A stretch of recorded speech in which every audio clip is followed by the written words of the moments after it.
Muy buenas, soy Julián Moraliseda, catedrático de Ordenación del Territorio de la Universidad de Extremadura, y quería reflexionar esta tarde con ustedes sobre un tema que a mí realmente me parece muy apasionante para España. Para aquellos que me conocen saben que hace tiempo que vengo haciendo hincapié en la necesidad de elaborar estrategias de desarrollo, especialmente en estos momentos de incertidumbre en el contexto global. Por una parte, el COVID, que estamos ya en fase de superación, la guerra de Ucrania, el incremento de los precios de los combustibles, de los alimentos, etcétera. Pues bien, creo que entre tantos nubarrones también surgen expectativas dentro de la Unión Europea con los recién creados fondos de Next Generation para mudar el modelo. Ciertamente ya no estamos ante una etapa de cambios, sino frente a un cambio de etapa. Lo repito, estamos en un cambio de etapa. Y en este sentido, quiero reflexionar sobre la necesidad de ordenar el territorio en España, dentro, lógicamente, de las competencias autonómicas, porque son las que tienen atribuciones para ello.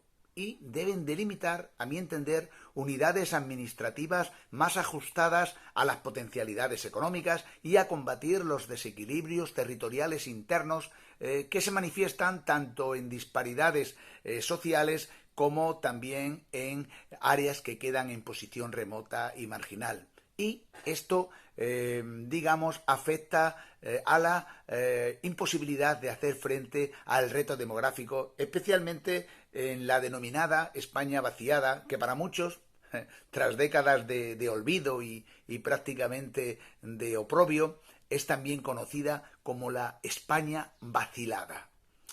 Este modelo territorial que sucintamente pretendo abordar se ha trabajado también en otros países, tanto de mayor tamaño como de menor, de mayor densidad como de menor densidad poblacional.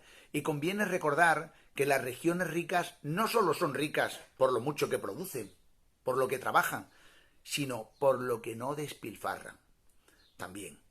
El caso territorial más reciente es el de Holanda, que acaban de celebrar hace 2 años su tercera etapa de agrupaciones municipales tras la primera iniciada en 1830, fíjense, casi simultánea a la división provincial de Javier de Burgos de 1833 en España, la segunda en 1980, casi coincidente con la Constitución española de descentralización autonómica, y en la tercera fase los Países Bajos han continuado el proceso de fusión de municipios a mayor escala que los anteriores, para que no exista ninguna administración municipal con un tamaño inferior a 25.000 habitantes, dado que por debajo de ese nivel lo consideran insustentable.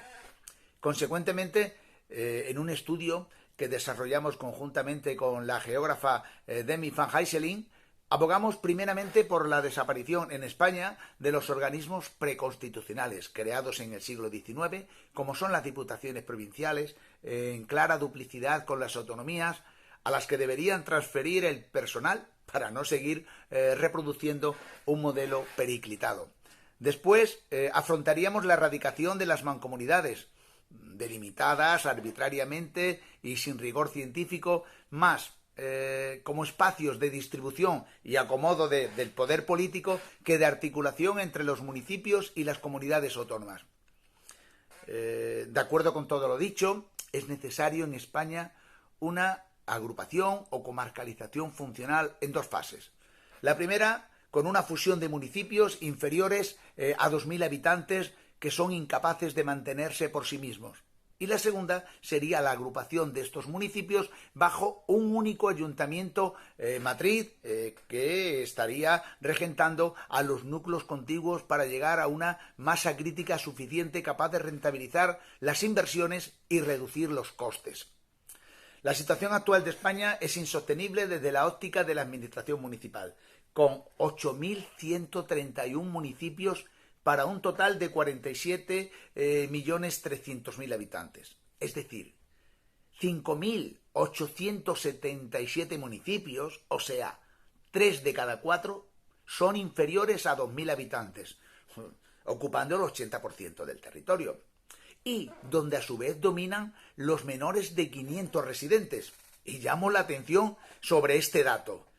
más de 4.000 municipios, o sea, la mitad, son menores de 500 habitantes, lo que significa que la mayoría caben en edificios de entre 2 y 12 plantas de altura. Dicha fusión no implica la desaparición de los núcleos físicos ni de la vida en ellos. Todo lo contrario, con la racionalización y mejora de las prestaciones se hace más atractiva la vuelta al ámbito rural. La agrupación o comarcalización, que debe ser una entidad política y jurídico-administrativa, supondrá compartir mejores servicios educativos, sanitarios, culturales, ambientales, en la isócrona de los 15 a 20 minutos. Es decir, como tenemos una magnífica red de carreteras, esto significaría que tendríamos un coste muy reducido sobre el modelo actual y más eficiente en todos los sentidos. Porque ya no hay que medir las distancias desde el punto de vista geográfico en distancias físicas. Son 30 kilómetros, son 20. No, mire usted, hay que medirlo en isócronas, en tiempos. Y eso, lógicamente, significa que de un núcleo a otro se trate o se reduzca mucho más el tiempo, inclusive que desplazarse dentro de una propia gran ciudad. Esto ya se ha hecho en los últimos años, no solo en Holanda, como hemos dicho, sino en buena parte de Europa. De tal suerte que Alemania pasó de 25.000 municipios a 8.400, es decir, prácticamente lo mismo que en España, pero con el doble de población. Bélgica lo redujo en 3/4 partes, pasó de 2.360 a 596, o Reino Unido, que disminuyó sus municipios de 1.500 a 400, es decir, casi los mismos que tiene en estos momentos Extremadura, pero lógicamente considerando que Reino Unido tiene 66 veces más población. No solo los países ricos, también algunos países considerados dentro de la Unión Europea como desfavorecidos. Grecia ha pasado de tener 1.034 ayuntamientos a 325. Letonia de 500 a 118. O Italia, que en 2011 suprimió de un plumazo nada más y nada menos que 36 provincias. O nuestros vecinos portugueses, con quienes estuve colaborando en estos temas, aprovecharon la intervención de la Troika en 2012 para reducir en 1.168 sus entidades locales denominadas freguesías. Conclusión: en el siglo XXI no se puede mantener una estructura territorial en España propia del medievo, cuando la gente vivía sin salir prácticamente de su terruño o se desplazaba a pie o